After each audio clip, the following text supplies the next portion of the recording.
Salut les amis. Alors, ça faisait longtemps qu'on s'était pas vu. Hein? Bon, je mets mes yeux. Je vous remercie, mes amis youtubeurs et youtubeuses, peut-être, il y en a sûrement, hein. Moi, je suis heureux de ma petite chaîne. J'y croyais pas. J'avais lancé ma petite start-up comme ça, au mois de septembre, pour le délire, pour m'amuser. C'était pour du fun, quoi. Bah merde, je vois que de plus en plus, ça prend de l'ampleur. Je vous remercie. Il y a des abonnés. Là, aujourd'hui, il y a plus de 100 abonnés. Il y a plus de 4000 vues. Il y a des vidéos que vous kiffez à mort. C'est vachement bien vu. Oh la vache. Ça me fait plaisir. Je vous fais un constat de fin d'année, le bilan, les bilans de ma petite start-up. Je suis heureux. Ça marche bien. Merci. Je vous remercie à vous, mes abonnés. Ouais, et les futurs abonnés, si vous regardez aussi ma chaîne, et ça montre que, je pense que ça montre que je vous raconte pas de conneries, pas trop de blabla. Et il faut aussi quand il y en a certains qui me posent des questions et qui sont en galère, j'essaye de les aider indirectement. Et voilà, donc c'est vrai que vous m'envoyez des mails. Excusez-moi si je peux pas répondre à tous vos mails, mes amis. Soyez patients, je vous répondrai au fur et à mesure. Comme on dit, je vais éplucher la patate avant de faire les frites, hein. Avant de faire les frites, j'épluche les patates et je les nettoie aussi. Euh, mais c'est sûr que j'essaie de répondre à vos quiétudes. À la plupart d'entre vous, vous me demandez pas mal d'informations. Ouais, j'ai ça comme problème. Peux-tu. Bon, là, des gens, je vois que bon, lui, il essaie de me tester pour savoir et connaître mes compétences techniques. Il me met en doute, ça c'est sûr. Mais de toute façon, ça se voit, il y a pas mal de mythos et de rageurs comme ça. Bon, autrement, là, je remercie surtout à des novices hein, qui connaissent rien du tout de la mob et qui découvrent ce monde, cet univers, hein. Bon, je vois qu'ils sont comme un passionnés, ils ont ce petit virus-là et ça me fait plaisir. C'est pour ça aussi que le mois dernier, j'avais lancé aussi mon site officiel. Donc je vois qu'il y a des passages, hein, donc vous pouvez y aller, hein, c'est une plateforme, hein. Pour y aller, c'est ça, vous verrez sur la chaîne en haut, j'ai changé comme ma bannière. Mais lisez bien ce que j'ai marqué dans ma bannière. Vous allez vous fendre la gueule. Mais vous verrez sur la bannière, à côté, sur la droite, il y a un lien de correspondance. C'est sur mon site, donc moi je l'ai créé sur mon site opérateur d'internet, hein. C'est Orange.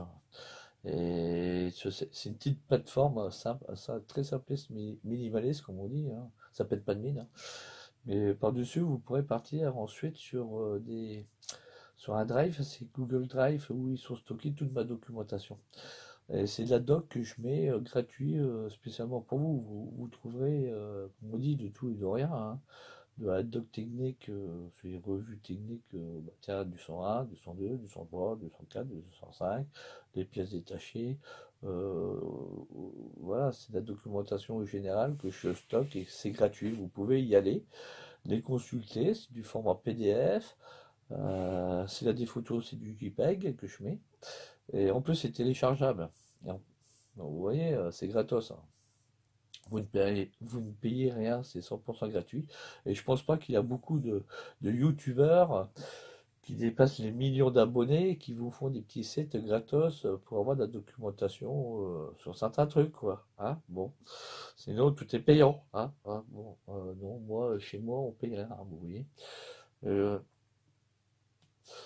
Là, certains youtubeurs, ils vous demandent aussi des petites contributions sociales. Bon, ça, je suis d'accord un peu. Si vous voulez voir certains qui montent de la belle pièce, c'est ça qu'il faut mettre un peu de monnaie, quoi. Mais moi, là-dessus, je vous demande rien. C'est pour ça que moi, j'irai pas acheter spécialement du matos pour vous faire des démos de montage et d'assemblage. Non, non. Moi, c'est simple, hein. Donc, moi, Je vous montrerai de ce que je sais faire en fonction de quelques pièces que j'ai. Et voilà, basta, hein. Bon, par contre, vous avez bien aimé ma petite vidéo sur le Carbone 15, le Shark 15, la copie chinoise quoi, du Dell, hein, que j'ai remis correctement pour un collègue, hein. Bon, mon pote Cricri, là, bon, il va essayer ça et me dira des nouvelles. Bon, c'est sûr il va m'appeler. Hey, je suis un peu emmerdé, il faut que je règle mes gicleurs. Je t'avais dit, si tu veux, moi je te vends mes gicleurs.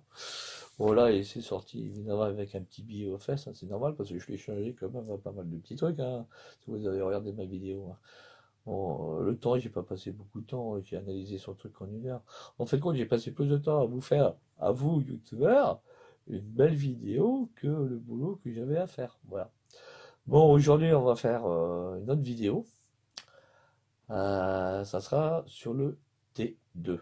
Oh, qu'est-ce qu'il veut me dire? T2? Non, T6! Ersal T6? Non, non, non, non. Je vais te parler du bon vieux cylindre de famille qu'on avait à l'époque, le T2. Je vais te présenter le T2. Eh oui, Peugeot avait quand même leur cylindre à eux, hein. Donc ils avaient quand même des fonderies qui coulaient leur piston et leur cylindre chez eux. Ils n'ont jamais eu affaire à passer chez un sous-traitant. Non. Si vous voulez voir une des vidéos que j'ai fait sur l'usine de Peugeot, ça présente l'usine Peugeot en 1954, hein. Donc, si vous voulez aller la consulter, c'est une vidéo qui dure assez longtemps, au moins 1 heure. C'était sur l'usine à l'époque 1954, ça date, et vous la trouverez cette vidéo dans mes playlists vintage. Ouais, je crois que je l'ai passé là-dedans. Voilà. Mais j'ai pas remasterisé l'image. Non, je l'ai laissé bout de pomme. Parce qu'il faut peut-être savoir que, mine de rien, chaque vidéo qu'un youtubeur fait, s'il fait ça sur son téléphone et qu'il balance ça sur YouTube, ok, comme d'hab. Ouais, mais moi, vous verrez très bien que c'est quand même des vidéos que j'essaye de pousser au format 4K. Et ça, c'est des gros fichiers quand je télécharge. C'est sûr que c'est pas une demi-heure de vidéo que je vous présente, que je la fous sur Internet en 1 heure. Non, ici où je suis à la campagne, bon, la fibre, elle arrive à pied. Voilà, bon. Mais là, j'ai que 5 MB max. Et vous savez, balancer des fichiers en 4K qui pèsent facilement entre 5 et 7 gigas, ça met du temps, hein, ça met plus d'une nuit. Généralement, je les fous le soir et quand je pars le matin, c'est toujours en téléchargement sur YouTube. Par contre, quand je reviens le soir, ok, ça a passé, oui, ça a passé. Donc, je peux la publier, oui, je peux la publier. Clic, clic, clic, clic, clic, clic, clic, clic. Et voilà, je mets ça dans la petite boîte. Voilà. Bon, je trouve que je parle beaucoup aujourd'hui, hein. Bon, allez, aujourd'hui, sujet du cours. À l'époque, les profs, à l'école, dans les classes, ils avaient le droit de fumer. Ah bon? Bah oui, ils avaient le droit. Merde. Mon prof de techno, il fumait. Et le pire, c'était mon prof de français. Oh putain, lui, la gitane, vous savez, la gitane, c'était pas une papier maïs, non, c'était une gitane. Poché vers le bas, il avait tout ça de cendre. Ah nous, on se rendait la gueule, quoi. Et moi, j'éviterai de vous faire des coups comme ça. Et en plus, fumer, c'est pas bon. Je vous le dis tout de suite. Bon, aujourd'hui, sujet du cours.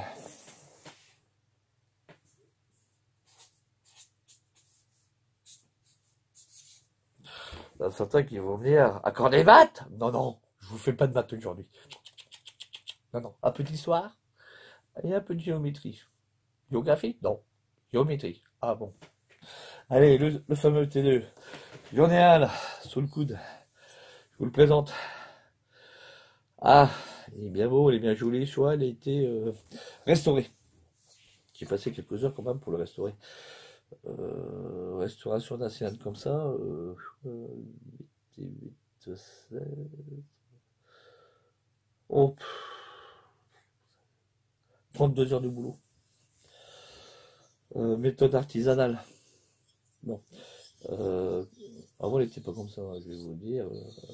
Il n'était pas aussi propre que ça, hein. Il était archi crados, graisseux, plein de terre partout, et il avait vécu, hein. Voilà.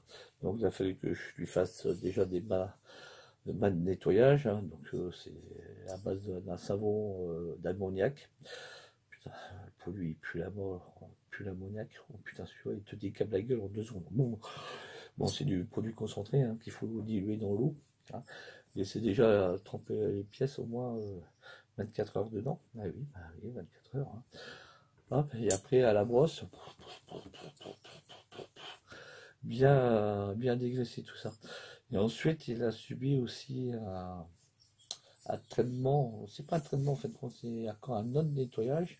C'est un bain d'acide spécial, hein, à base de soude. C'est pas de la soude caustique, hein, ça pas de cailloux de soude. Pareil, dans le bain. C'est marrant, ça faisait des bulles. Oh. Bloup, bloup, bloup, bloup. Ouais, ça fait des bulles. En fin de compte, c'était encore pour finir et éliminer toutes mes merdes à l'intérieur des ailettes. Ah, vous voyez, au fond des ailettes, c'est quand même nickel, hein. Il n'y a pas de caca, comme on dit, qui traîne, hein. Là, on est revenu à l'état d'aluminium, nickel chrome, hein. Bon. Sa petite soeur, la culasse aussi, elle a subi un traitement, hein. Bon. Mais je vous parlerai de la culasse plus tard. Bon, bah voilà, là je vous présente un bon vieux cylindre type T2 de l'époque, hein. Donc vous voyez bien, on a que les 2 transferts latéraux de chaque côté, hein. Le troisième transfert, il n'était pas fait, quoi. Voilà. Celui-ci, c'est un cylindre type D. Je vais vous expliquer ensuite les diamètres des appairages et des alisages cylindre-piston en fonction des lettres que Peugeot avait fait. Voilà. Et quand vous voyez des pistons comme ça, et quand vous voyez encore des pistons comme ça, alors d'aujourd'hui, si vous en voyez, celui-ci est 100% d'origine en première vue. Pourquoi? C'est là. Vous voyez la petite boule là, cette forme. Ben, celle-là, avec cette forme de boule, est bien spécifique au Peugeot. Bon, lui, on voit bien qu'il n'y a pas de bride, hein, donc c'est fileté. Ça, vous pouvez déjà déterminer que c'est un modèle déjà antérieur à 1990. Ouais, ouais. Parce que les SP, MV n'avaient pas l'hybride. C'est ensuite, quand ils ont sorti les générations type Vogue et le SPX, ils mettaient ensuite le système hybride. Il faut savoir que tous les modèles SP, ils n'avaient pas ça. Les premiers 113, ils n'avaient pas les V, les premiers V, ils n'avaient pas ça. C'était comme ça. Voilà. Bon, celui-ci, vous allez me dire, mais il est de quelle année ton truc? Bah, malheureusement, Peugeot ne le marque pas. Et non, et non. Là, on voit bien ici, ça, c'est apéritif qu'on trouve sur tout le cylindre d'origine, hein, le CP, la petite boule. Et de l'autre côté, on voyait ici, là, coulée en fonderie, hein, c'est pas une frappe, c'est coulé en fonderie, c'est 49. Donc ça veut dire que c'est un 49 cm3. Après, ils l'ont estampillé ici, 49 cm3, dans les modèles, sur les modèles des années 80 ensuite. Vous verrez. Celui-ci, c'est un zoo qui est en tailleur déjà à 1980. Déjà. 1980, ensuite, ce qui est venu sous les années 80-85, ça a été le T3. Le fameux T3 qui est arrivé, qui a débarqué. Voilà. Bon, là, je vais vous le montrer, hein, donc tout simplement. Le piston d'origine, hein. Voilà, paf. Et il était refacetté, comme on dit, hein. En fin de compte, il n'a pas été poncé, refacetté, il n'a pas été avec une brosse spéciale, hein. Pas vers le vertical, mais en horizontal. En fin de compte, il faut le retravailler comme ça, quand on refait le piston. Pourquoi? Parce que c'est en fonction de la lubrification. Quand on a des chauffe-nez vers horizontal, en fonction de la lubrification que vous avez, hein, ça accroche l'huile ici. ça évite que votre piston fasse un serrage. Si c'est lisse vers le bas, tout glisse. C'est pas bon, il faut retenir de la lubrification autour de votre piston. Pourquoi? Parce qu'il est quand même en contact avec votre chemise. Bon, ensuite, je vais vous parler aussi de la segmentation. Je vais vous dire en quelle matière que c'est fait tout ça. Bon. Sinon, qu'est-ce que je pourrais bien vous blablater? J'ai mes anti-sèches aussi. Hein, comme ça, je fais pas trop con à vous expliquer certains trucs. Ah, bon. Voilà. On va parler du piston. Le piston, c'est un alliage léger à calotte légèrement bombée. Oui, légèrement bombée. Une calotte légèrement bombée ici aussi. Et là aussi, c'est bombé. Bon. Deux segments à côté, fonte. Ah, c'est de la fonte. La segmentation est en fonte. Au-dessus de l'axe du piston. Bon, bah, axe piston non déporté. Donc l'axe piston n'est pas déporté, il est bien évidemment droit à l'axe du piston. Donc l'axe est bien droit. Nos segments sont bien des segments en fonte. Ah, voilà. Ensuite, on va parler du cylindre. Qu'est-ce qu'ils me disent? Alors, sur le cylindre, c'est un alliage léger avec alliage chromé dur. Oui, ça c'est, on appelait ça de l'alu.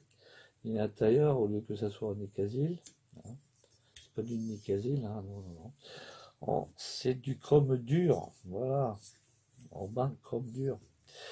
Alisage de cylindre rapporté à 3 mm, côté d'échappement, ouais, ok. Par rapport au vilebrequin, ok. Et l'aide au refroidissement préféré que joint de base en en clin, en clingérite, ah oui. Les joints, à l'époque, vous savez, les fameux joints, là. C'était du clingérite. C'était des segments de base. Ah. Et ça, c'est le segment du cuirasse, d'origine. Voilà. Là, vous voyez la lettre D ici, c'est bien la lettre D d'ici. Celui-ci, c'est bien le joint de cuirasse d'origine. Bon, tac. Et d'ailleurs, tiens, on va pas être trop con. On va tout de suite regarder un truc, comme ça je vais pas vous mentir. Je vais pas vous raconter de conneries. Je me sens mon pied coulé d'origine, spécial électronique Made in China. Bon, allez, je le mets à 0, 0, 0, 0, 0. Et on va mesurer, comme ça, un joint d'origine, on va mesurer son épaisseur. Hop, voilà. Voilà. Et là, je vous mens pas, l'épaisseur de mon joint de cuirasse, 0,4. Ok. Là, ensuite, on va mesurer l'épaisseur de mon joint en base, d'origine. Comme ça, je vais pas vous raconter des conneries. Voilà. Tac. Voilà. Il me donne pour... Oui, 0,2. Hein. C'est pas 0,5, c'est 0,2. Hein. Ok. Voilà, ça c'est les épaisseurs des joints d'origine. Je vais même vous donner les épaisseurs des segments. Hop. Voilà. Voilà mon petit Lu. Voilà. Voilà. 0,7. Vous voyez l'épaisseur. Voilà. Ça c'est d'origine pour le piston et le cylindre D. Je vais vous parler ensuite hop, des différents cylindres qu'ils ont produits chez Peugeot. 0,0.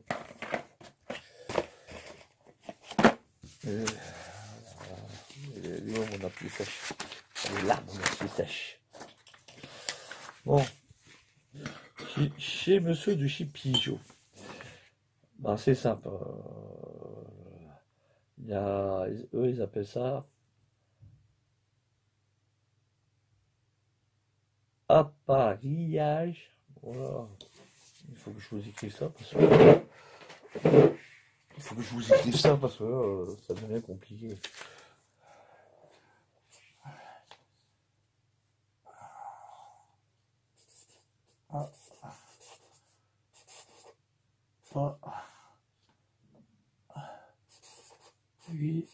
Appareillage.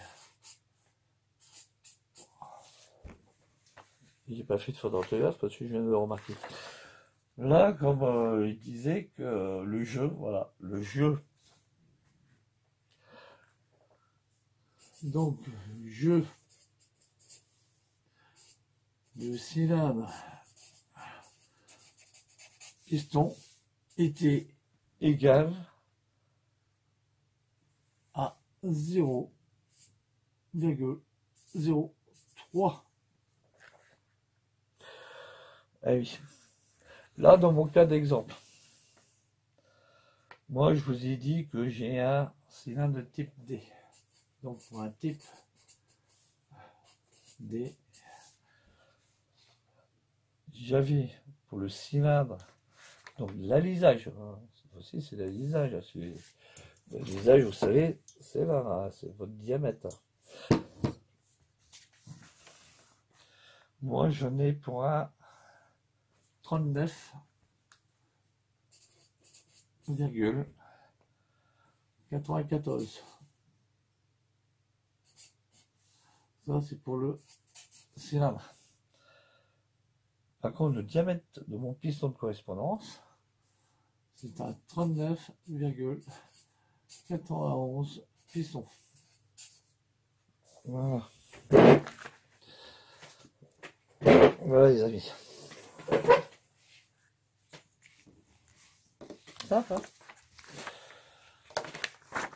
Ça c'est le premier truc. Sachant que Peugeot a fabriqué des cylindres, donc ils ont fabriqué toute une tribu de cylindres. Ça va de A jusqu'à Q. Vache, il y a eu plusieurs diamètres. Bon, moi je me souviens que de mon époque, dans les années 80, j'avais 14-16 ans, quand on les démontait, on les remontait, il y avait beaucoup de cylindres de diamètre C. Voilà. Donc celui-ci était plutôt monté, ces cylindres-là, ils étaient plutôt montés sur des cyclos un peu plus forts, comme les 105. Les 105 et les 103 HP et HPL. Les gammes un peu plus luxe. Tandis que tout ce qui était 103V, classique, bas de gamme, hein, bas de prix, hein, c'était des petits B. Les sports comme les SP, il y avait beaucoup de cylindres C, gamme C, qui étaient montés dessus. Et ça nous avait un peu choqué à l'époque, les potes et moi. Bon, mais c'était comme ça. Bon, ça, c'est une partie. Donc, je vais reprendre mes anti-sèches. J'ai fait mes fiches, hein, pour pas vous raconter de conneries. Si vous voulez de la documentation là-dessus, n'hésitez pas, je vais faire encore un petit coup de pub, n'hésitez pas d'aller sur mon site. Hein. Toute la doc que je vous présente ici, c'est pas des conneries. Hein. C'est de la doc qui est mise pour vous en disponibilité sur mon site. Hein. Ok, sur mon petit site internet, allez le voir. Vous trouverez des trucs hein, très intéressants, pédagogiques pour vous. Hein. Donc, comme ça va aussi ouvrir un peu votre culture. Et ça évitera que la plupart d'entre vous viennent me poser des questions bêtes.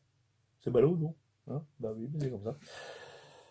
Après, ils me font la gueule parce que je leur réponds pas. Je te dis, va voir sur mon site, tu trouveras la documentation. Ils ne trouvent pas. Bon, bah, attends, bouge pas, je te fais le lien.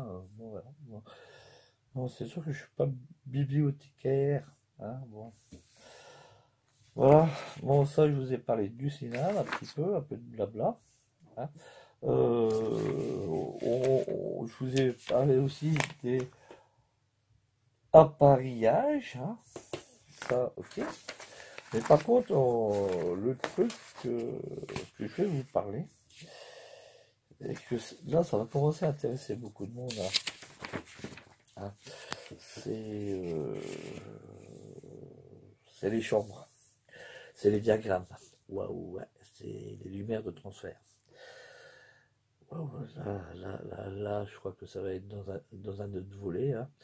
Là, ça fait déjà allez, 25 minutes qu'on est en train de blablater.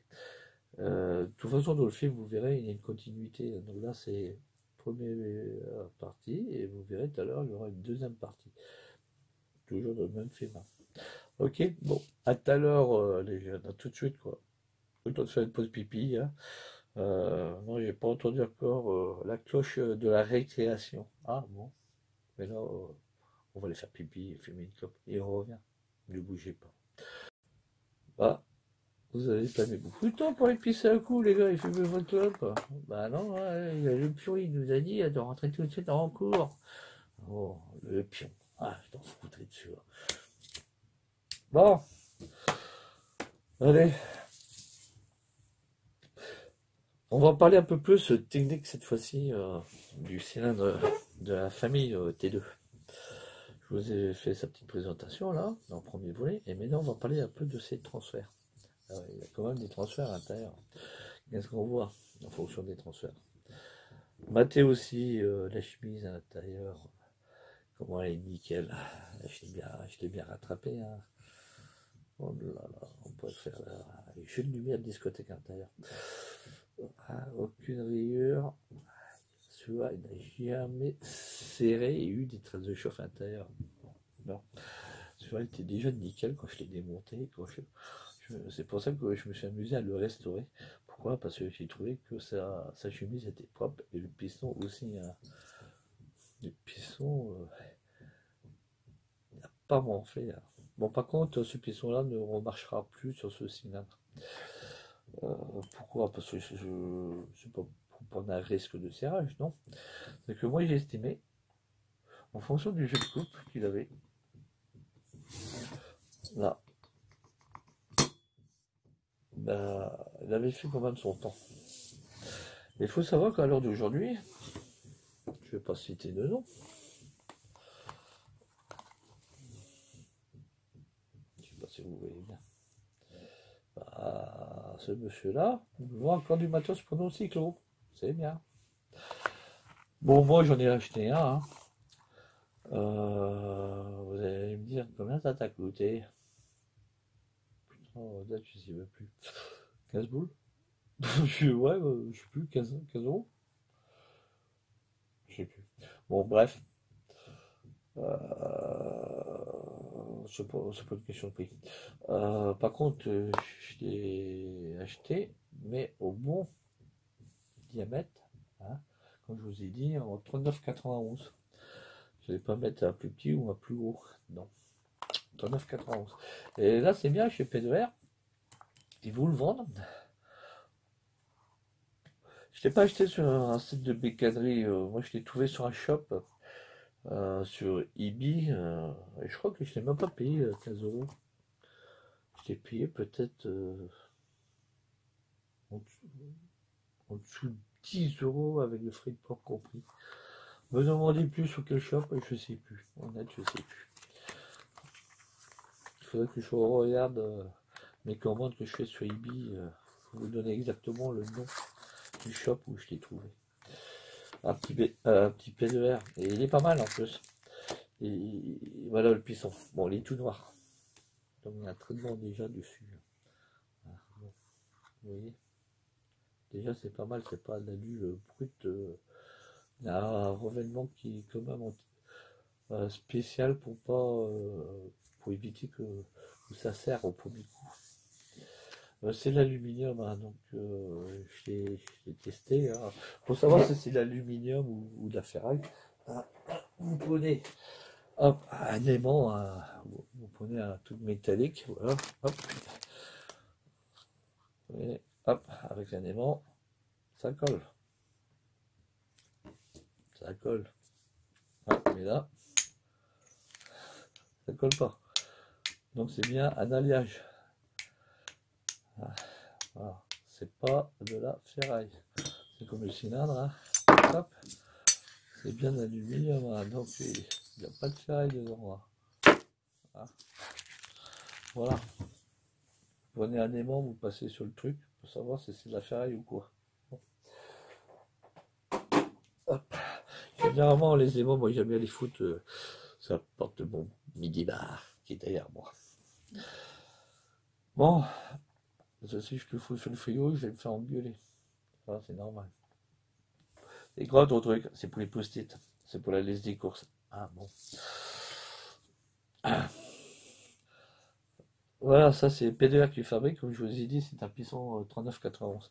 Il est livré en plus, c'est super sympa. Hop. Ils sont livrés avec les segments. Voilà. Segment 9. Hein. C'est les segments en fonte. Ok. Dans un petit papier. Hop. Et en plus, la cerise sur le gâteau, évidemment. Et vous livrez ça avec un axe. Hop. L'axe. Mais attention à l'axe. L'axe n'est pas le même que l'axe du piston d'origine du 103. Non. La longueur n'est pas la même. C'est une longueur différente. Évidemment, dans tout ça, je me suis offert aussi une petite cage à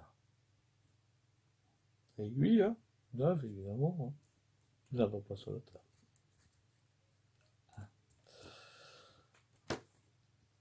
Et ça, je l'ai acheté.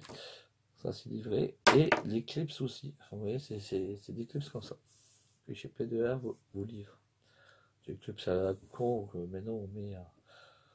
Bon, par contre, quand vous mettez vos clips, faites pas comme certains. Vous savez, le, le petit tableau ici, là, cette petite merde là, hop, qui remonte. Hop.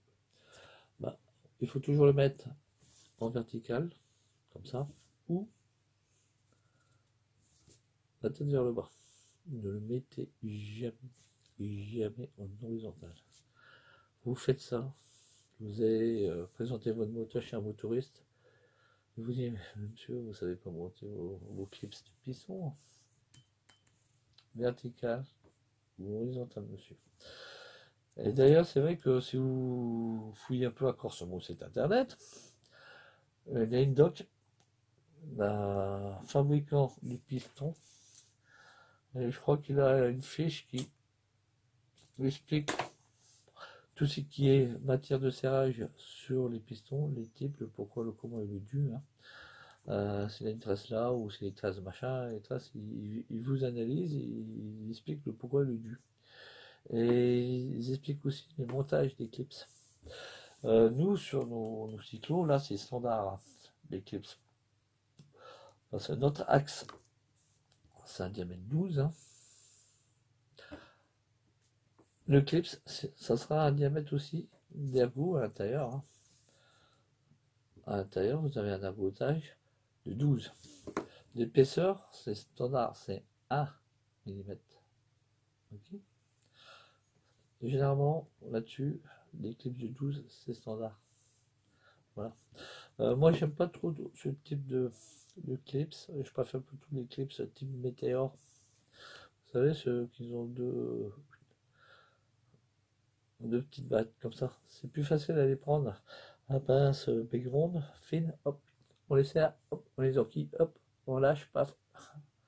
Parce que ceux-là, ils sont un peu plus chauds à monter. Et généralement, ils aiment bien se barrer et finir leur vie dans le bas moteur en bas. Putain, enculé, vas-y, viens. Mais l'avantage de ce clip, c'est qu'il est métallique.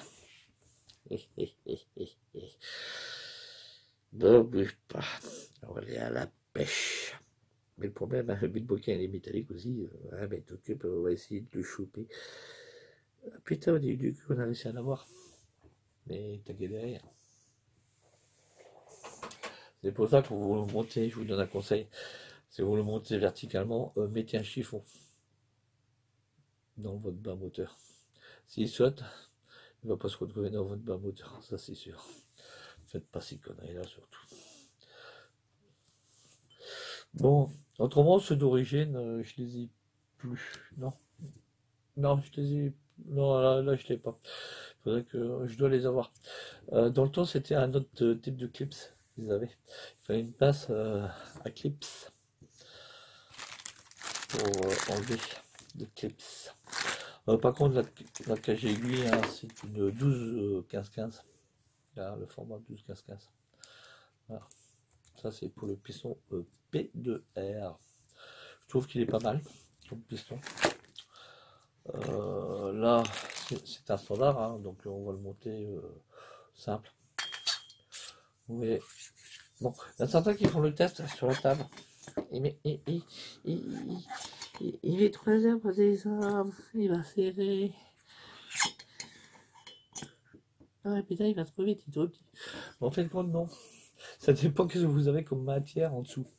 Si vous avez, par exemple, comme chez moi, une toile cirée, vous faites ce test. Pouf, pour qu'il descende. Hein. Hop. Sur une toile cirée, ça fait ventouse. Il mettra 3 heures pour descendre. Tu fais ça sur une glace ou un miroir, et il descendra un peu plus vite. Bah oui, pourquoi? Parce que le problème, c'est ici. Ici, moi, j'ai refait mon pont de joint ici, je l'ai remarbré sur un marbre. C'est pas un marbre métallique ni un marbre, c'est une plaque. Il va falloir que je vous montre ça. C'est 4, je sais plus où je l'ai foutu de tête dans mon bazar. Je vous ferai montrer ma plaque où je fais mes surfaçages de culasse, de cylindre. C'est une plaque c'est pas d'époxy, c'est une résine spéciale qu'on utilise maintenant dans le bâtiment. Plus les menuisiers, c'est plus pour faire, vous savez, des meubles, des comptoirs, des guichets. C'est très résisté. Enfin, je peux vous dire, vous pouvez taper sur le morceau à coup de masse, et il va pas se casser, il va pas se déformer. Vache, il est blindé ton truc, il est blindé pour les balles. Le patron d'une société m'a dit, ouais, il y a aussi de l'époxy, c'est une base d'époxy. Ouais, ils font aussi du blindage pour des guichets de banque. Ah, et là, le produit qui présentait hein, sur le chantier, hein, présentait ça à l'architecte. Il avait fait le test, le mec, il a pris une masse, il a tapé dessus, vous voyez, aucune trace. Ah oui, putain, aucune trace. Il a pas pété le machin. Maintenant, il n'avait pas pété. Là. Il a pris la masse d'un kilo 5 et vas-y, boum, boum, comme un bourrin. Putain, il faut tout péter, il faut tout péter. Le truc n'a pas bougé. Vache. Et moi, j'avais réussi à avoir ensuite des plaquettes comme ça, gratos. Pas le patron, je ne sais même plus, Serge, je ne sais plus quelle boîte. Super sympa aussi. C'était un gros chantier aussi. Voilà les amis, bon voilà, présentation du piston P2R, que lui, on remplace en standard. Hein, voilà. Méfiez-vous de vos jeux de coupe. Tout le monde m'en parle des jeux de coupe, hein, des segments. Vous savez, c'est pas des gros moteurs. Hein. Les segments, ça fait que office de ressort en fait compte. Hein. Il n'y en a que deux. Le premier est celui qui est en haut. Généralement, nous on l'appelle le segment de feu. Et ensuite, c'est le segment racleur. En fait, compte, il fait étanchéité et raclage. Voilà. Bon. Vous avez le jeu de coupe ici. Là. Là vous prenez, je ne vais pas vous faire une démo, hein, vous n'aurez qu'à voir sur les autres tutos des autres youtubeurs. Hein, le jeu de coupe, c'est ici. Alors, on le prend, on le fout dans le cylindre et à laquelle on mesure. Nous, c'est des petits moteurs qu'on a. Donc, tout ce qui est inférieur chez les constructeurs, ils estiment les marges. Il y a des codes précises, ne vous inquiétez pas. Hein. Chez les motoristes, c'est comme ça. Tout ce qui est en dessous, inférieur à 65 cm3, ils prennent des préconisations de fabrication de marge d'appairage. Vous pouvez aller, hein, ça je peux vous le dire, mais c'est vrai, moi j'avais fait des moteurs comme ça, et je mettais ces réglages-là, et j'ai jamais été emmerdé. En 40 ans, j'ai jamais été emmerdé. Ça va de 0,15 à 0,30. Vous voyez. les appairages à la coupe du segment 0,15 à 0,30. On a du 0,15 de débattement. Voilà. Généralement, il y a un truc qu'on vous dit pas. Et c'est quand vous ferez un peu plus de compétition, quand vous fréquenterez des gens qui font de la compète, des motoristes en fait. C'est des mécas, il faut que ça, eux, ils n'ont rien à foutre. Ils ont de la pièce. Et quand vous bosserez un jour avec des gens comme ça, hein, ils vont vous apprendre aussi un truc. Prends ton jus de couple au feu plus large que sur ton segment racleur. Ah bon, je comprends pas. Voilà, je vais t'expliquer. Par exemple, tu gardes du 0,05. Je comprends pas, explique. Voilà, ton segment de feu, s'il a un jeu de coupe, tu vas le mettre à 0,20. Et ton segment racleur, tu vas le mettre en 0,15. Mais pourquoi les 0,05 d'écart entre les deux? Parce que le premier, c'est lui qui va choper le fond de flamme. C'est lui qui va chauffer. Si tu veux pas faire un serrage par la segmentation, c'est là. Parce que lui, il va chauffer plus que l'autre. Pourquoi? Parce qu'il est beaucoup plus haut. Ici, on a quelques centaines de degrés, hein, je vous le signale. Et une certaine pression aussi. Bah, lui, il va taper déjà le premier coup de chauffe. Tandis que l'autre, il a quand même une marge, tu vois, entre les deux. Hein, donc là, ça fait une dilatation de chaleur. Bah, lui, il n'est pas à la même matière que ton piston. C'est de la ferraille, c'est du chrome. Ton piston, il est en alu. Donc, c'est pas les mêmes dilatations à la chaleur. Les densités ne sont pas les mêmes. C'est pour ça qu'en haut, tu laisses plus ouvert. Et l'autre, tu le mets en réduit de 0,05. Voilà. Moi, je vous ai donné un exemple. Celui d'en haut, 0,2, 0,20. Et l'autre, en dessous, 0,15. C'était à 25, à 20. C'était à 30, 25. Voilà, tout simplement. Mais pourquoi les deux ne sont pas à 0,20 et 0,20? Pourquoi? Parce que en ces cas-là, tu risques de faire aussi engendrer une fuite. Tu peux avoir une perte de compression à ce niveau-là, tout simplement. C'est pas méchant? Non, c'est pas méchant. Si je suis à 0,30, 0,30, tu risques d'avoir une petite fuite. Ça aussi, il faut voir. Mais généralement, il faut trouver ce petit combo. Voilà, si vous êtes à... Bon, c'est pas obligatoire que vous le fassiez. Si vous êtes à 0,20, l'autre il peut être à 0,20, égal, égal. Hein. Là, il n'a pas de souci, mais il y a aussi une petite astuce. Voilà. C'est pour éviter d'avoir des pertes de compression, tout simplement. Parce qu'il faut se dire qu'ici, c'était parti de lubrifier. Et s'il manque de lubrification, ça vous fait un serrage. Ah oui. Parce qu'ici, si ça fuit, ah ben, il n'y a pas d'huile qui fuit. Hein. C'est quasiment une flamme. Hein. C'est pour ça que des fois, il met avec le marron, mon truc. Bah, il a chauffé, quoi. Bah oui, c'est dû peut-être à la chambre. Il y a eu des fuites. C'était pas assez étanche au niveau des segments. Il y a eu une fuite. C'est pour ça que des fois, c'est marron ou c'est noir ici, en dessous. C'est dû à quelque chose, messieurs. Hein?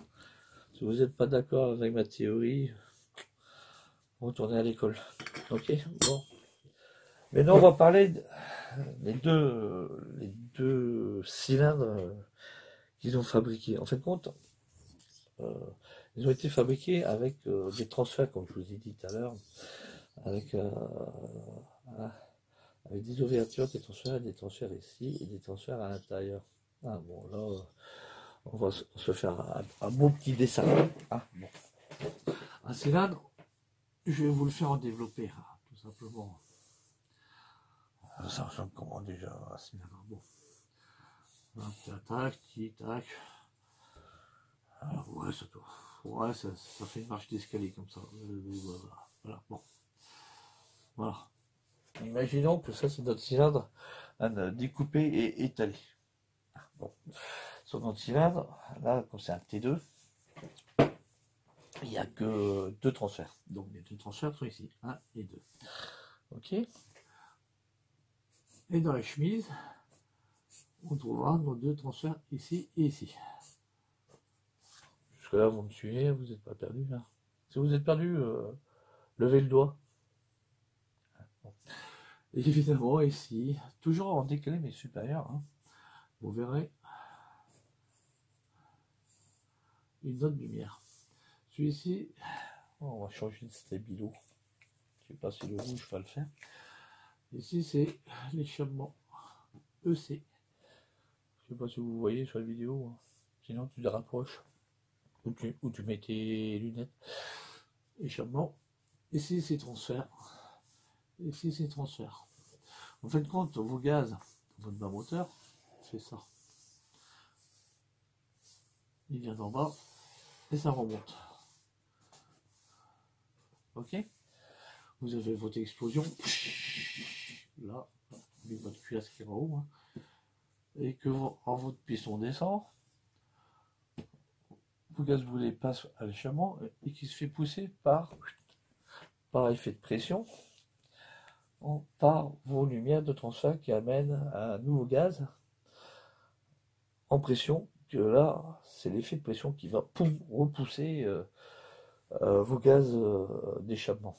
Il faut se dire que c'est le carburateur qui vous fait un gaz. Ça, il faudrait que je vous explique sur notre tuto le principe de la carburation. Voilà. Comment fonctionne la carburation. Si ça vous intéresse, vous me dites dans les commentaires, sinon on zappe. Voilà. Donc, évidemment, tout ça, c'était calibré et mesuré. Et là, je vais vous chercher une autre doc parce que je n'ai pas fait mon anti-sèche. Je suis désolé. Je n'ai pas fait ma petite feuille de papier. Je vais aller vous la chercher. Et là, je vais vous dire rendez-vous dans le troisième volet. Ok? À tout de suite, ne bougez pas, je reviens là.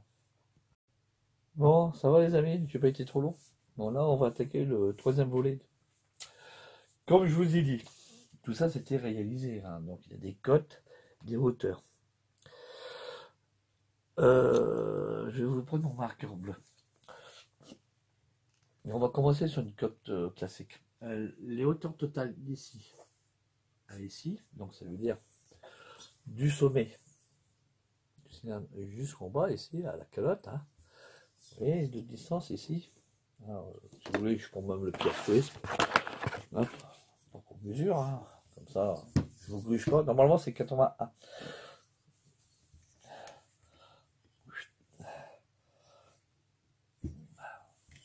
Ah, bordel. Bah, évidemment, si je ne mets pas à zéro, du coup, ça va pas le faire. Tac. Tac. Hop. Hop.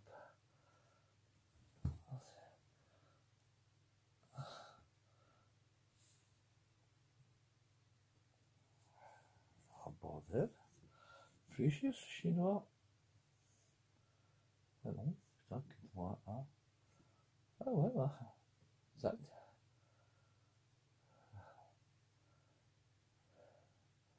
Bah, moi, le mien, il fait 81,5.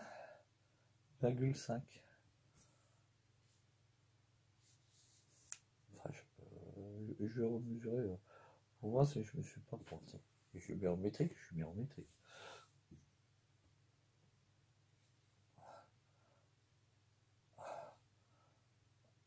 Fais chier le chinois. Ah, un petit moment de blanc. Ouais, du coup.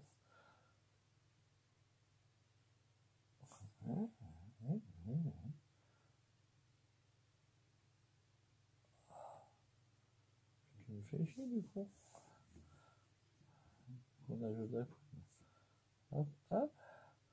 Ouais, 81,5. Ouais. Bon, bah, moi sur ma doc, je dis 80. En fin de compte, ici, j'ai 0,5 où je peux resurfacer. Bon, c'est vrai que des fois, ça pouvait le faire. Bon. Il faut savoir que là,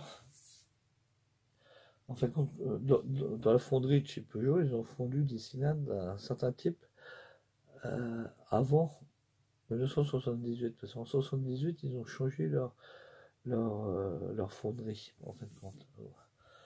Comment ça, ils ont changé leur fonderie? Oui, mais ils ont évolué le cylindre.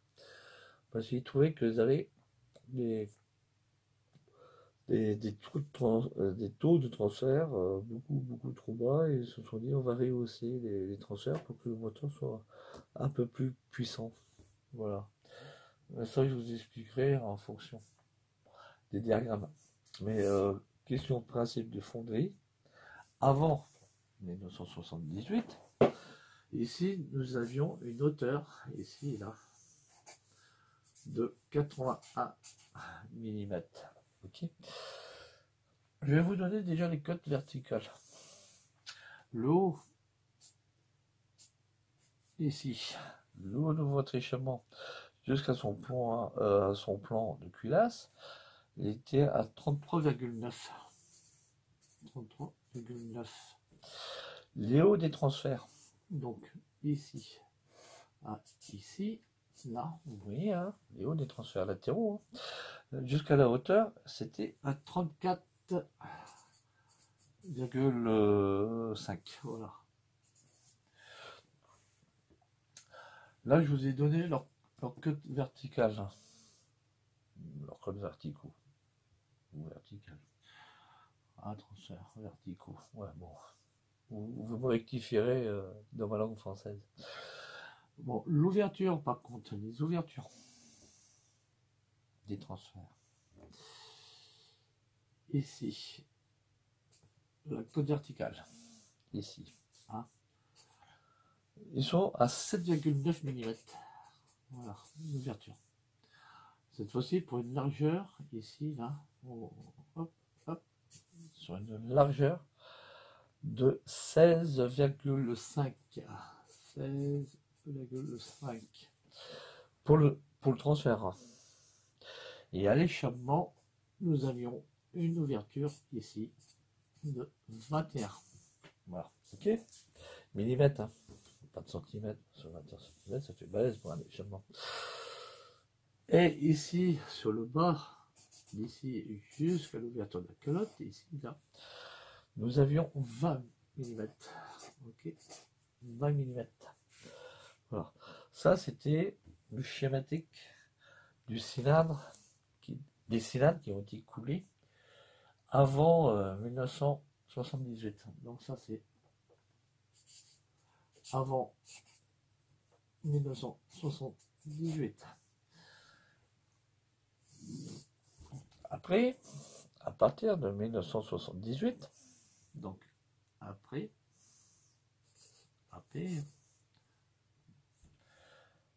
ils ont modifié leur hauteur.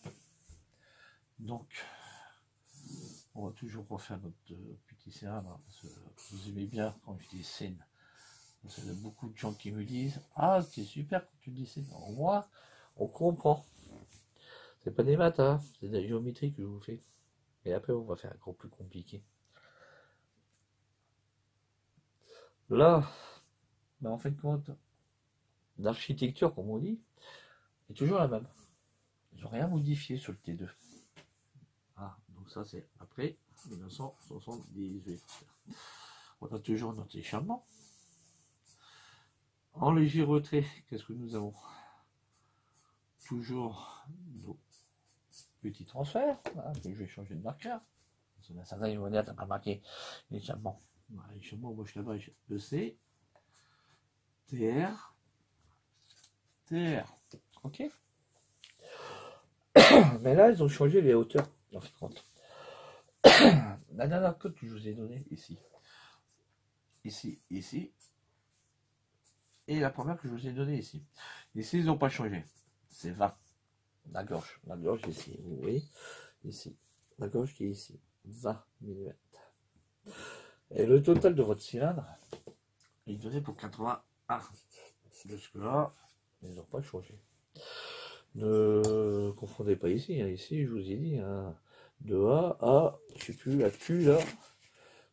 Ouais, A à Q, c'est pas pareil. Hein. Ça n'a rien à voir. Ça, c'est le diamètre. Hein. Moi, je vous parle des hauteurs cette fois-ci. Hein. Donc, de vos transferts à l'intérieur. Pour ceux qui ne suivent pas. Hein. Bon. Des fois, quelques-uns font de la cour, ça y est, sont en train de s'endormir et ils ont déjà sapé, sont sur autre chose. Bon. Là, c'est que la culture générale que je vous fais. Hein. Bon, on va reprendre. Après, je vous ai donné les codes d'ici.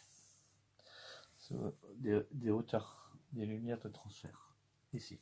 Ben, ils n'ont pas changé, c'est toujours du 7,9. Ensuite, je vous ai donné aussi une cote ici de largeur. Ici. Ben, la cote de largeur, elle est toujours à 16,5. Vous voyez, 16,5. Et la hauteur du transfert jusqu'au point de joint de culasse, donc d'ici à ici, hein, 34,5. Toujours pareil. 34,5. Bah, maintenant, à ma lumière d'échappement, dans la largeur. Bah, ma largeur, ils l'ont pas modifié. C'est toujours 21. Wow. Par contre, je vous ai pas tout à l'heure donné l'ouverture. Hein. L'ouverture d'échappement ici, c'est 7,5. 7,9. Et ici. 7,9. L'ouverture d'échappement. Vous savez, l'ouverture qui est au fond, là. Hein, la hauteur, là. Et là, ils ont modifié. Bah, ma lumière de 7,9, ils l'ont passé à 9,3. 9,3. Et évidemment, le haut de ma lumière d'échappement jusqu'à mon plan de joint du culasse, là, c'est plus 33,9, non, c'est plus petit. C'est 32,5. 32,5. Voilà. Vous avez suivi? Non? Sinon, on passe à autre chose. Sinon, vous voulez que je continue le cours? Ouais? Bon, je vais le continuer le cours. Bon, de toute façon, on en a pour effacer plus d'une heure dans la gueule. Hein. Après, c'est interrogation écrite, hein, je vous explique. Voilà, là, je viens de vous expliquer les cylindres T2, les fonderies avant 1978 et après 1978 sur la gamme T2. Ce type de cylindre, on les retrouvait très facilement sur tout ce qui était gamme, hormis les 101 et les 102, parce que ça c'est d'autres cylindres. Sur les 103, les premiers 103 qui sont sortis, les 104 qui sont sortis, et les premières phases des 105 qui sont sortis, c'était comme ça. Voilà, donc ils ne se sont pas fichés. Quand vous achetiez un cylindre piston origine Peugeot, c'était ça qu'il y avait. Je vous ai expliqué comment on reconnaissait un cylindre piston d'origine de Peugeot. Hein. La fameuse boule ici et le CP et le côté le 49. Hein. Ça, on les reconnaissait tout de suite au premier regard. Même les flics, à Marie-Chaussée,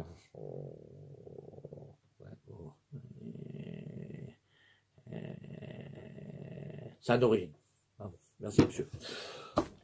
T'es pas quitté toi? Ah non, c'est d'origine. Et tu fais un peu de bruit. Hein. Non, tu diras à ton père de passer à la gendarmerie pour présenter les papiers. Comme t'as pas tes papiers avec toi. Et monsieur. Bon, ok. Bon, allez. En fonction des deux cylindres-là, évidemment, on a un diagramme. Bon, là, on va commencer à parler de choses plus sérieuses. Là, on va changer de feuille de papier. Je vais prendre une autre qui est à côté, là. Hop. Hop. Bon, tout le monde a suivi. J'efface le tableau. Et maintenant, je vais vous prendre une autre feuille de papier. Vous me coûtez cher au papier, les gars. Hein? Heureusement que c'est des vieilles feuilles que je récupère sur, vous savez, sur les passes, machin, sur les bureaux. Je vais passer chez moi au bureau de temps en temps et leur piquer leurs trucs. Parce qu'eux, ils écrivent jamais, ils ne savent pas écrire ces gens. Bon, bref. Bon, et là on va parler un peu des diagrammes, comme je vous ai dit. Il va falloir que je vous fasse un cours du moteur 4 temps. Vous savez, ça tourne, c'est un cercle. il faut partir toujours sur des axes. Voilà. Vertical et horizontal. Moi, c'est ce qu'on m'a appris. Le haut, c'est le PM. H. Et les bas, c'est le P. M. B. Vraiment en bas, vraiment en haut, pour ceux qui ne savent pas. Et on va travailler sur du degré de rotation. Mais le cardinal horizon, il est ici. Oh putain, le cardinal horizon. Il faudrait que je vous fasse un cours beaucoup plus détaillé comment lire un diagramme de moteur. Ça serait pas con, mais là, c'est pas le sujet du jour. Aujourd'hui, on présente le T2.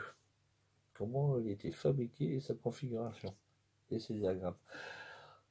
Pour les rageurs, vous sortez du cours, dehors, allez voir monsieur le directeur. Bon, mais pour ceux que ça intéresse, pour la moitié de la classe qui est déjà endormie, surtout ceux qui sont au fond à côté du radiateur. Hein? Bon, mais devant ça suit. Ok, très bien. Vous suivez là? Oui. Jusqu'à tout va bien, pas de questions? Pas sur le vaisseau d'eau par contre. Bizarre. Maintenant, on va parler des diacs. Je ne vais pas vous parler des ouvertures, des fermetures, de tout le monde. Vous savez bien que le moteur V, le 103, c'est un moteur à clapet. Bon, il y a des temps d'ouverture et des temps de fermeture des clapets d'admission. Il y a des temps aussi pour l'allumage. Le calage d'allumage, ça on en parlera si ça vous intéresse futurement à quel point d'allumage qu'il faut le caler en fonction des diacs qu'on a. Là, sur ce type de cylindre, on a très bien vu qu'il n'est pas compliqué. Qu'est-ce que nous avons? Un échappement et deux transferts latéraux. Les deux transferts latéraux sont à droite et à gauche. Droite, gauche, gauche, droite. Ça ne sais pas comment tu te positionnes pour le regarder, quoi. Mais on sait très bien qu'il y a un trou d'échappement. Les diagrammes, il faudrait que je vous fasse aussi peut-être un petit tuto de prise de diagramme, comment bien prendre les diacs sur un moteur. Les diagrammes, c'est des angles de degrés d'ouverture et de fermeture. Ok.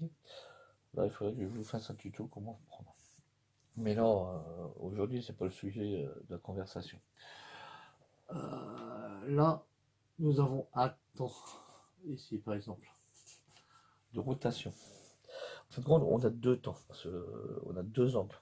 Un angle pour, déjà, pour les transferts. On va l'appeler TR.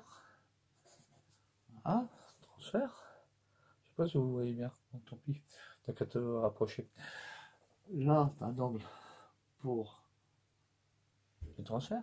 Et t'as aussi un angle. C'est schématique hein, que je vous fais. C'est pas du détail pur. Et vous avez aussi un angle pour l'échappement. Ok, vous me suivez? Non, pas trop, hein, vous êtes déjà paumé à ce niveau-là. Merde, j'ai chier. Mais je continue le cours. Comme je vous ai dit, vous avez un angle d'ouverture pour vos transferts et un angle d'ouverture pour vos échappements. Bah, pour l'origine de ce T2 avant 78, donc AV 18, bah, quand on faisait nos prises de diagramme, ici, au point cardinal, donc c'est pour ça que nous on baptise le 0 degré, le 90, 180, le 360, putain merde. Ah ça y est, je bug. Putain, j'ai bugué. Ah la vache. Bougez pas, je conviens. Vous voyez, j'ai plus de tête. Bordel à cul.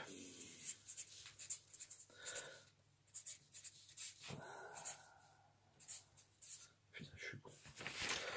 faut que je repose mon addition pour savoir que ici on est à 270. Oh putain. Ah, je me fais vieux, les gars. Ça montre, ça montre que j'ai pas préparé mon coup. Bah oui, je suis con. 180 plus 90, ça fait combien d'après toi? 270? Ouais. Si c'est pas ça, vous me rappellerez alors. Et vous finissez ici pour un retour sur 360 degrés. Ok? Là, ouais, c'est 360. Ah,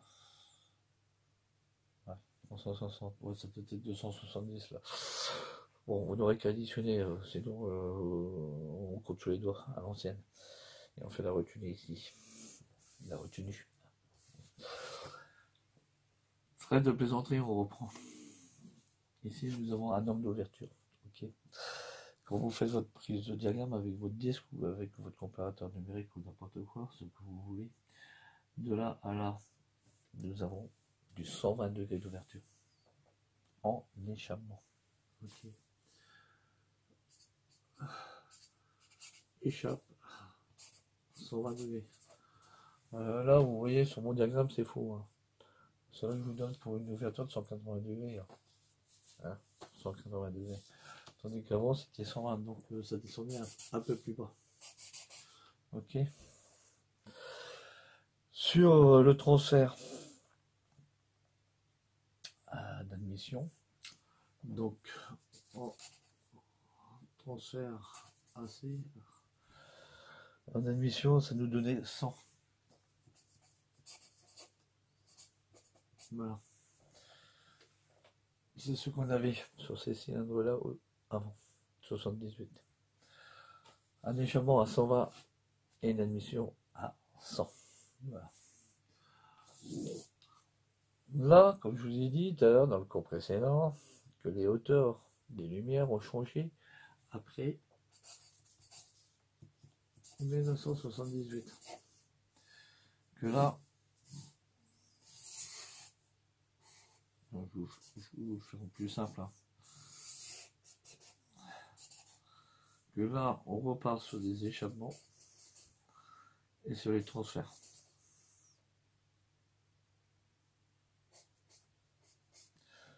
Donc je vous ai dit, les hauteurs sont plus les mêmes. Hein. À l'échappement. Sur les transferts, ils n'ont pas changé les hauteurs des transferts. Les hauteurs, ils n'ont pas changé. Donc sur les transferts, on va retomber sur du 100. Du 100 degrés. Mais par contre, vous voyez, ils ont diminué hein, sur l'échappement. Donc ils ont agrandi la lumière d'échappement. Hein.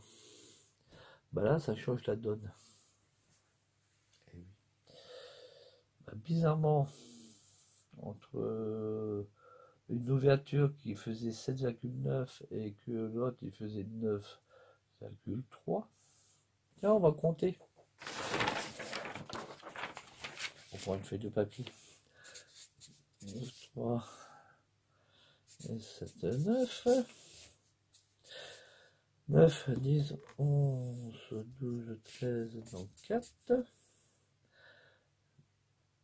8.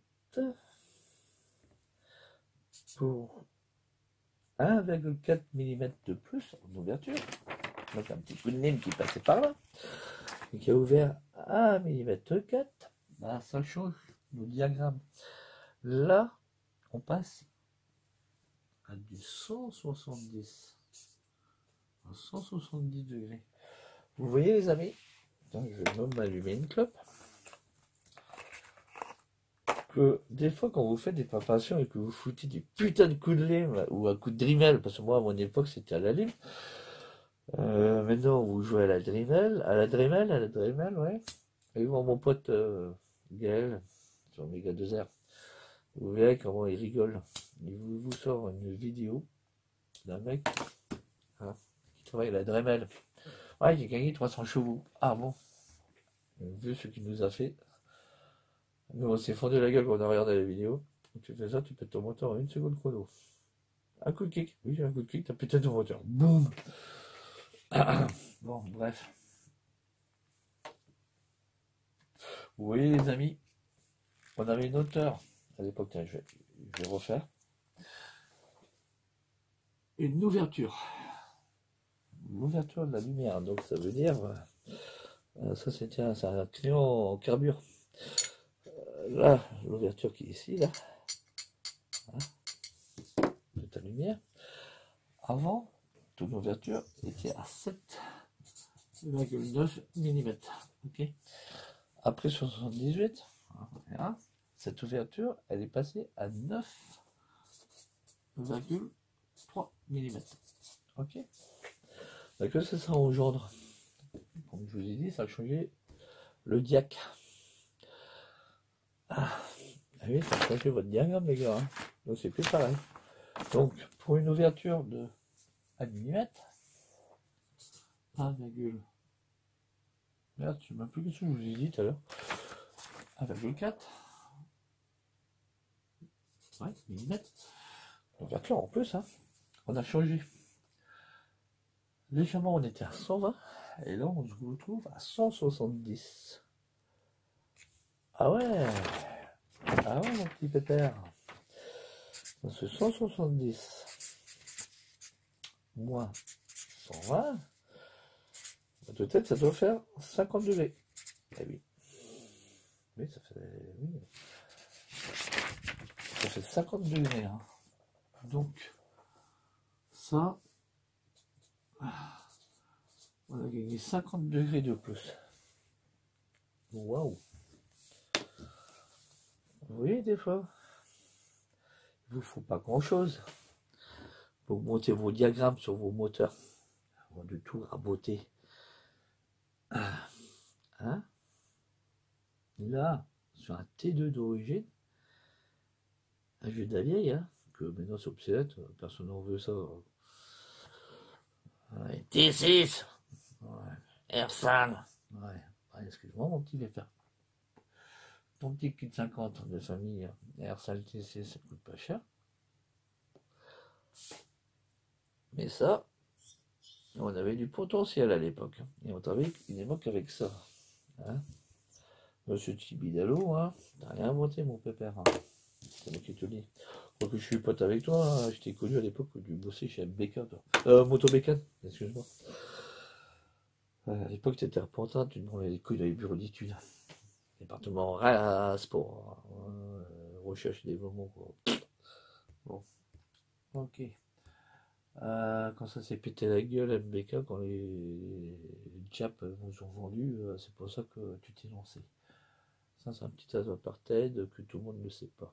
Et je n'ai pas envie de lui casser dessus, non, au contraire, il a fait sa carrière, hein, oh, attention, hein, oh, Ah, et il a su faire son business, il faisait de la complète. En fin de compte, il faisait des préparations moteurs pour Motobécane. Il testait le matos, hein, faut le budget.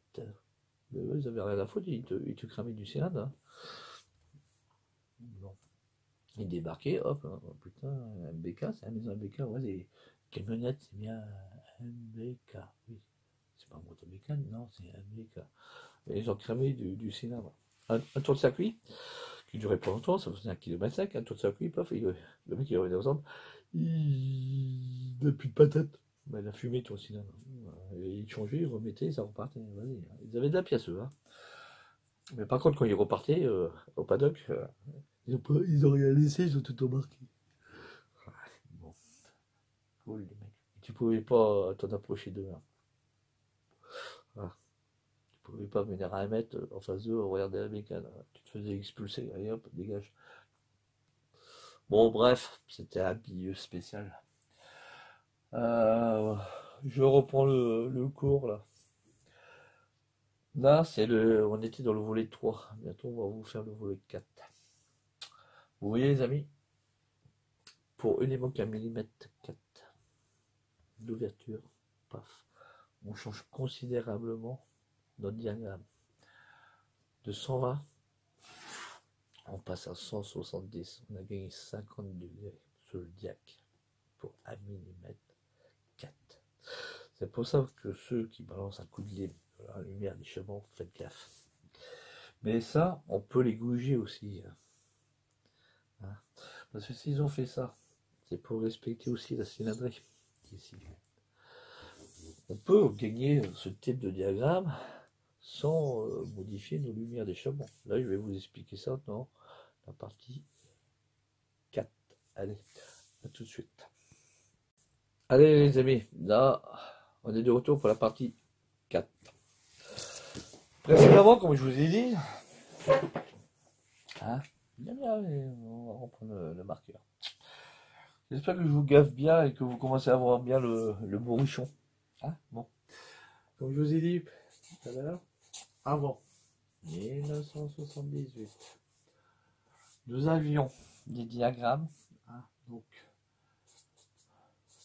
échappement et transfert, hop, tac, tac, tac, tac. Après 1978, ils ont changé leur diag d'échappement, mais nous avons constaté que les diacs des transferts latéraux étaient toujours le même. Donc on avait pour 100 degrés et 100 degrés. Ok. Comme je vous ai dit, sur les premiers diagrammes qu'ils avaient fait à l'époque, sur l'échappement, nous avions 120 degrés. Après, nous étions tombés à 170 degrés. Ok. Je vous ai expliqué que l'ouverture était plus grande. Donc, ils ont réouvert l'échappement de 1,4 mm. Que cela nous a donné une différence de 50 degrés. Ok. Vous me suivez? Non, vous me suivez pas. Ça se voit. Vous êtes déjà endormi.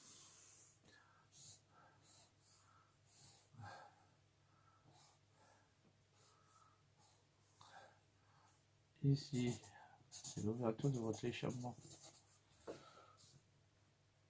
Donc, ils ont refoutu 1,4 mm.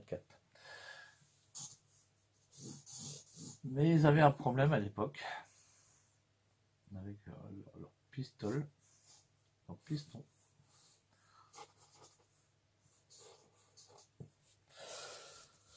C'est qu'ils se sont dit, bon, bah, vis-à-vis de la réglementation, on est en 49 cm3. 49 cm3. 3. Bah, pour chercher ces diagrammes-là, tu aurais pu mettre une cale, mon pépère, ici. Là, à l'embase. Oui. C'est ce qu'on fait des fois. On met une cale d'embase pour rehausser les diagrammes. Oui. Comme ça, c'est éviter que je tape dans ma lumière d'échappement. Oui. Mais le problème, si tu mets une cale ici, bah, ton volume de chambre, tu l'augmentes. Ta hauteur ici de chambre, donc grand V, volume de chambre. En fin de compte, c'est pas comme ça qu'il faudrait que je te dessine.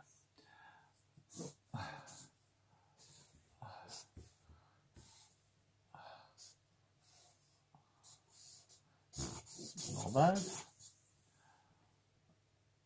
Ton piston, il a à la fermeture. Je te dis, ton piston à la fermeture de ta lumière d'échappement. Ici, après tu as ta culasse, ici le dôme de ta culasse. Hein. Ici, tu as augmenté ta longueur. En fin de compte, avec ces diagrammes-là, tu as une certaine hauteur. Et là, tu as une autre hauteur. Bon, H et H'. Qui n'est pas pareil. Là, si tu as, par exemple, je sais pas, je te dis une connerie, 39 mm de hauteur, là, en mettant une cale, tu vas augmenter ton volume ici, ton volume de chambre. Tu seras plus à 39, je te dis une connerie, tu seras à 39, 5. Ok. Ceux qui savent calculer une cylindrée, et regardez un de mes tutos, par exemple le TX, savoir calculer exactement sa cylindrée réelle d'un moteur. Je vous explique dans ce tuto-là, le TX. Bah, tu changes ta cylindrée. Là, tu seras plus à 49, 9. Ici tu es à 49, 9. Ouais, bah, là, malheureusement, tu changes tes diacres. Tu mets tes hauteurs avec une cale. Bah, ici, ça sera pas le même volume. Là, tu risques d'être au-dessus du 50. Même pour 0,5, tu seras plus à 49,9. Tu seras déjà dans du 51 cm3. Voilà. Et là, tu changes ta réglementation. Là, tu es plus conforme à la réglementation en vigueur en France. Voilà. C'est pour ça qu'au lieu de rajouter une cale, ils l'ont réouvert pour donner plus de diac. Voilà. Dans ces configurations-là, on peut modifier aussi notre moteur, la réactivité de notre moteur. Il y a beaucoup de gens qui parlent, ouais, c'est un moteur coupleux, c'est un moteur puissant. Ben là, on va rentrer dans des cadres de moteurs un peu plus spéciaux. On va parler, si ça vous intéresse, je vous ferai un tuto sur les courses longues et les courses courtes. Comment pallier? Ceux-là, eux, ils se sont pas fichés, ils ont ouvert. Ils n'ont pas pallié un problème, ils ont fait une course longue. Ils sont toujours en course longue, en fin de compte. Même en faisant ça, on fait une course moins longue. Là, futurement, si ça vous intéresse, on va vous parler des courses longues, caisse à moteur carré et super carré. C'est là qu'on gagne nos puissances de moteur. Qu'on fait varier de nos moteurs péchus coupleux à des moteurs un peu plus puissants, qui prendront un peu plus de tours. Mais un moteur puissant n'aura pas beaucoup de couple, hein. Faut se dire ça aussi, hein. Il va prendre plus de tours de 5000, il va se taper à 10 000, ok, certes. Mais si tu mets un jockey de 500 kg dessus, non, ça va plus le faire. Tu as peut-être des 10 000 tours, mais ça n'avancera pas. Tandis que l'autre, il a peut-être 5 000 tours, mais il réussira à faire bouger le jockey qui est sur le cheval tout doucement. Et il réussira. Il peinera beaucoup moins. C'est ça les principes des puissances ensuite sur les moteurs.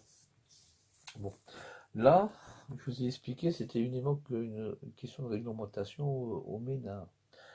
Voilà, pour qu'ils soient toujours conformes à la fiche de mine et à la réglementation française. Voilà, tout simplement. Pourquoi qu'ils ont ouvert et qu'ils n'ont pas rehaussé leur base. C'est pour ça que pour gruger des systèmes, on peut varier. Sur certains kits, vous verrez, sur certains cylindres d'époque, ici, les hauteurs de calotte, ici, oui. Sur les gammes C, les calottes étaient beaucoup plus épaisses. Et varier ici aussi les semelles ici, en base, qui étaient beaucoup plus épaisses. Donc, si vous avez des vieux cylindres d'époque, Peugeot, regardez bien.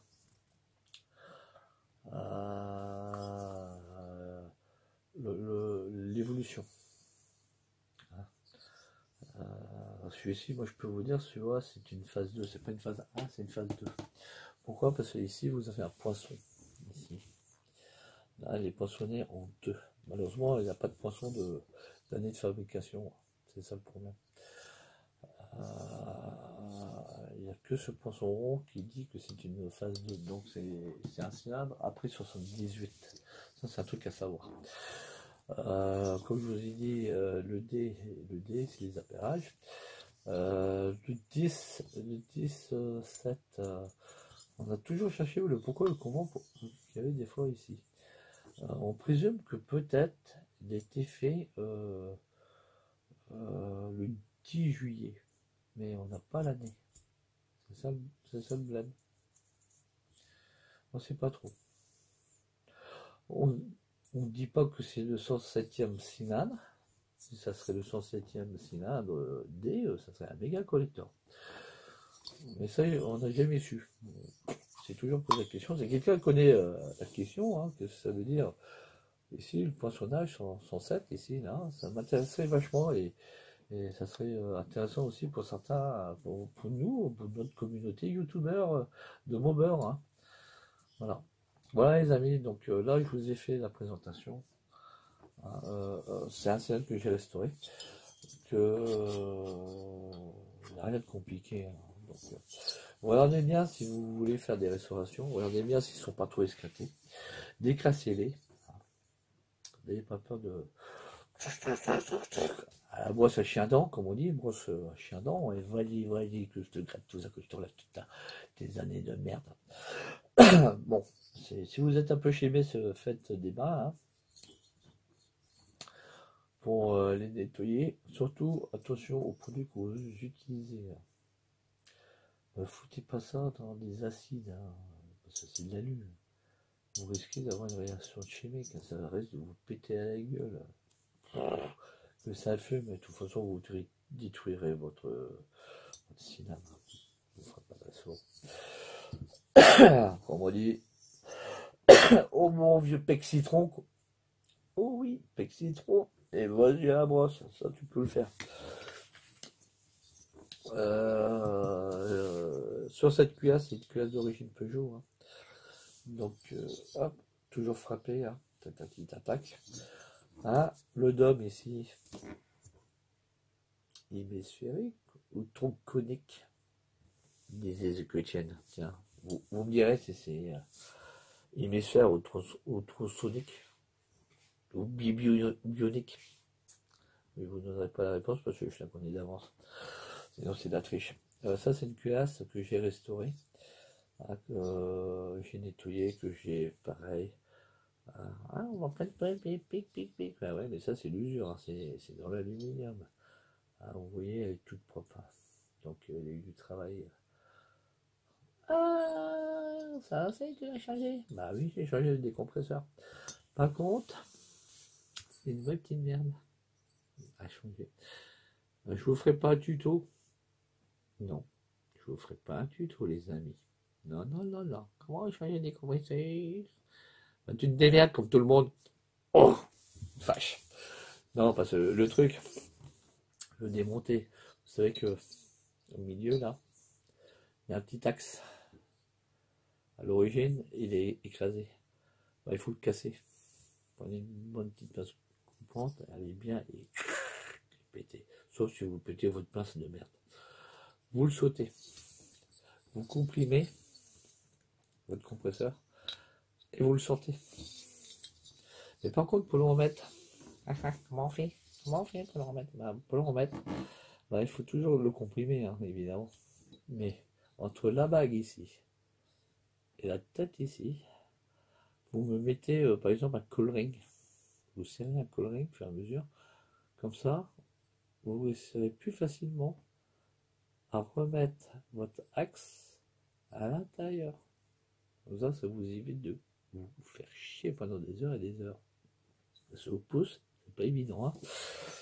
Voilà. Petite restauration. Sinon, rien de spécial. Là. Comme je vous ai dit, les amis. Voilà, je vous ai fait la présentation du T2. Hein. Voilà, le fameux cuisson P2R. Hein. Le P2R qui va très bien dans le cylindre. Hop. Sachant que il y a un truc qui est pas trop mal chez P2R comparé au piston d'origine, c'est les ouïes, ouais, c'est ça, les ouïes, ici, les ouvertures, sont très bien appairées au cylindre. Vous voyez? Hop. Attendez, je vous mets ça un peu plus grand pour que vous puissiez voir. Voilà. Ils sont un peu plus larges. Comparé à celui d'origine, vous savez que vous avez une lumière comme ça. Voilà. Là, ils l'ont ouvert pour avoir une meilleure ouverture. Bon, il demande aussi d'être un petit peu travaillé, hein, on peut l'ouvrir un petit peu, voilà. Mais pas grand chose, on gagnera pas grand chose. C'est l'ouvrir un petit peu de 2 mm. Hein. Vous voyez, il est un peu au débord de 2 mm. Bon, vous n'aurez pas d'amélioration de puissance avec ça. Hein. Non, non.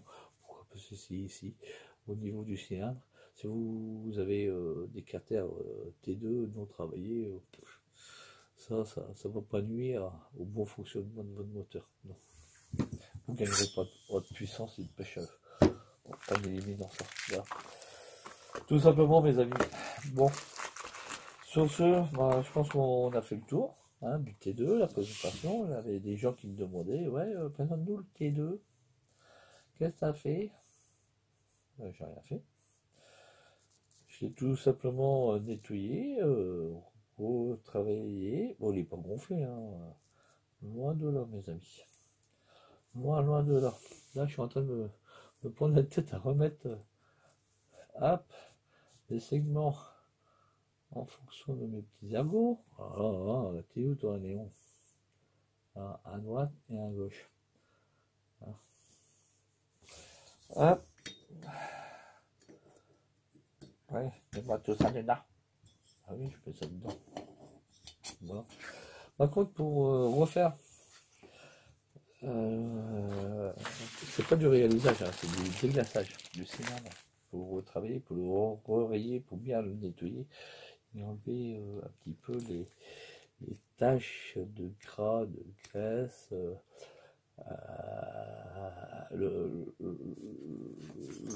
bien le nettoyer comme vous voyez, hein, il n'y a pas de trace de serrage, il était bien déglacé, voilà. Ah, ça brille. C'est pas du nicasine hein, comme je vous ai dit, hein, c'est du chrome.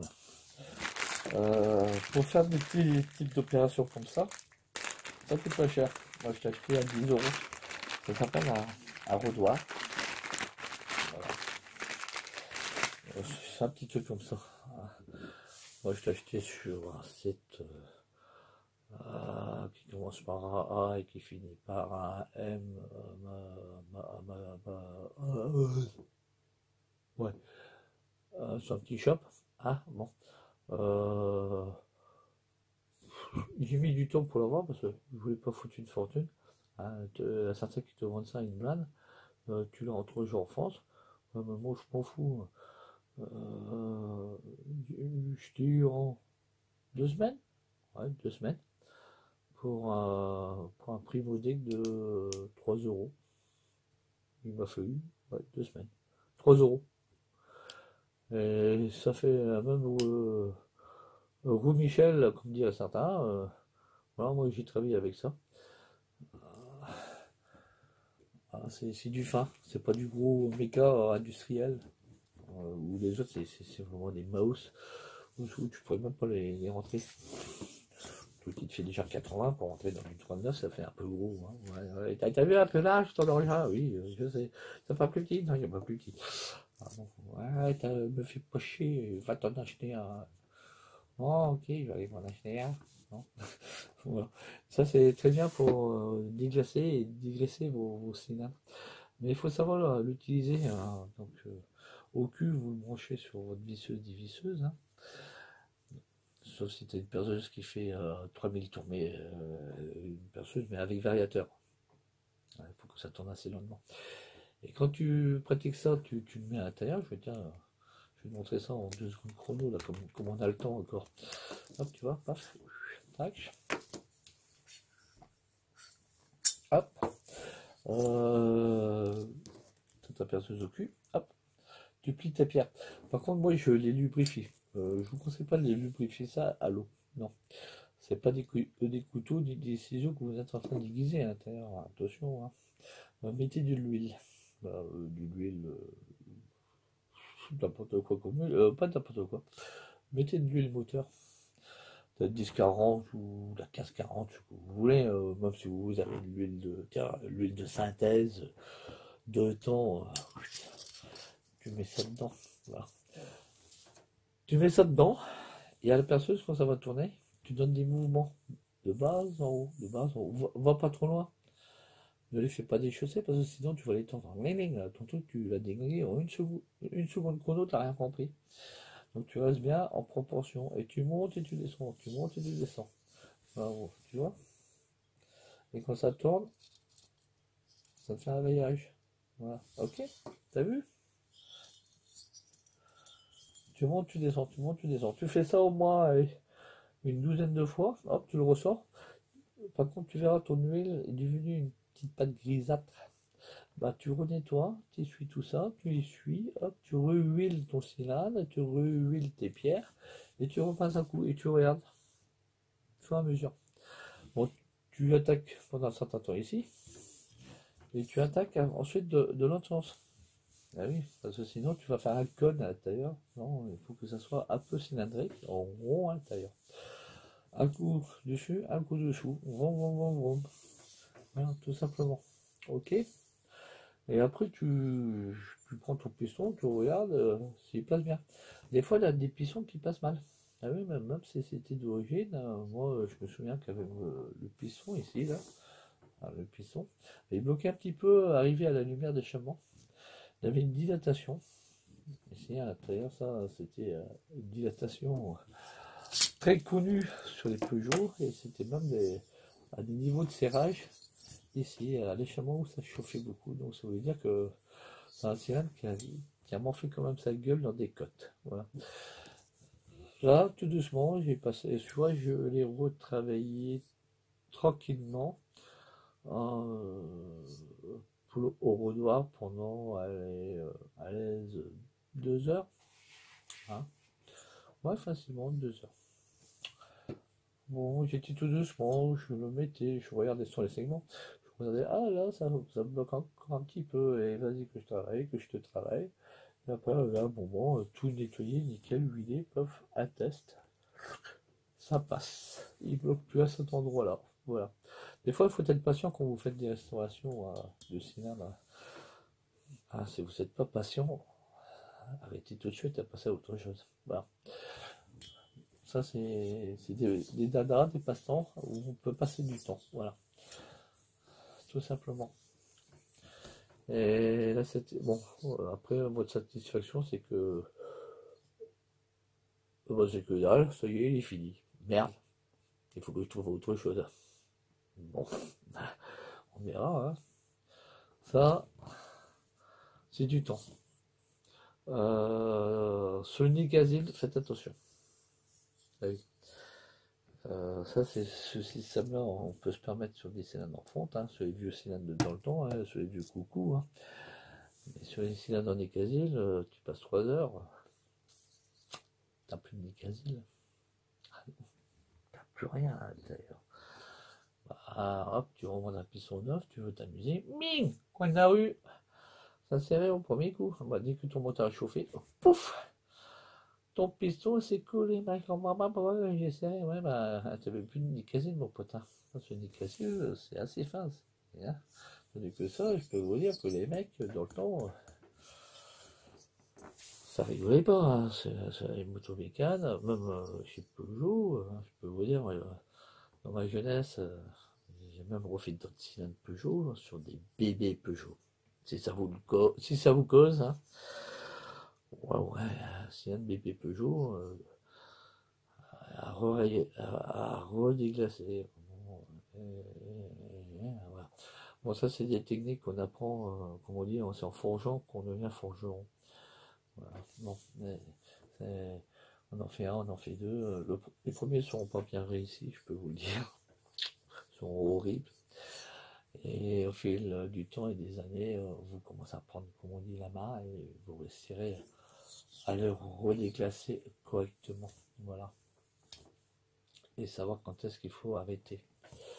Parce que si vous commencez à faire dégommer euh, euh, le chrome et que vous commencez à arriver sur l'alu, là, on peut dire stop, il n'y a plus de matière. Et là, ça sera un point de serrage. Voilà, ça ne sera plus la protection. Voilà les amis. Celui-ci n'était pas trop vilain, donc sur les points de joint corrects. Le point de joint de culasse aussi, bon, un petit rééquilibrage Et il avait un petit voile devant, derrière. Droite, gauche, il était bien, devant, derrière, un petit voile. Bon, remarbré. Donc, je lui ai dit, moi, j'avais récupéré sur un chantier des plaques, avec un peu de serre, je m'avais refilé, le patron. Une menuisier qui m'avait refilé, ce sont des chutes, hein, tu peux les prendre. Ok. Et que je m'en sers pour faire du marbrage.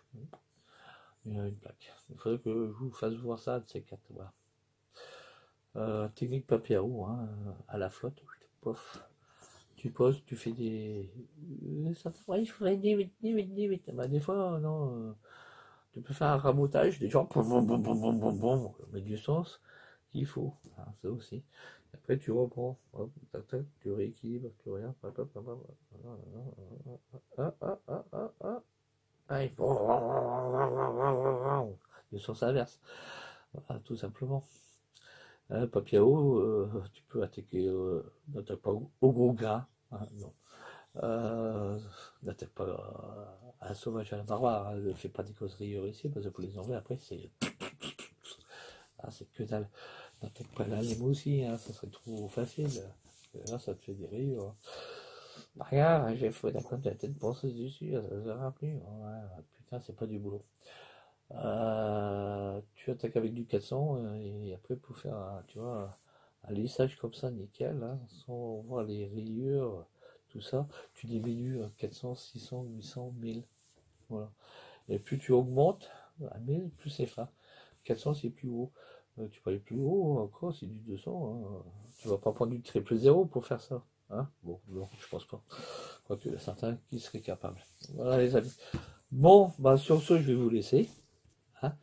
Bon, je sais que ça va faire une big vidéo. Hein, oui, ça va être balèze parce que quand je vais réunir tout ça pour vous faire une vidéo, ça va faire balèze. Bon, comme on dit, j'ai pas fait trop de blabla. Hein, si vous dites que je fais trop de commentaires, dites-le moi. Mais pour ceux qui ont suivi le cours du jour, vous serez dispensé d'interrogation écrite. Voilà. Allez, sur ce, mes petits lapins. Bisous, bisous, et je vous dis à plus. Allez, ciao. Et n'oubliez pas, ah, je compte sur vous. Et là, vous m'avez fait vachement plaisir parce qu'en un mois, ma chaîne, elle a vachement bien monté grâce à vous. Allez, ciao, mes amis youtubeurs. Je vous aime, je vous adore. Et tout ça, c'est gratuit, c'est pour vous. Hein. Que du bonheur pour vous. Hein. Allez, ciao.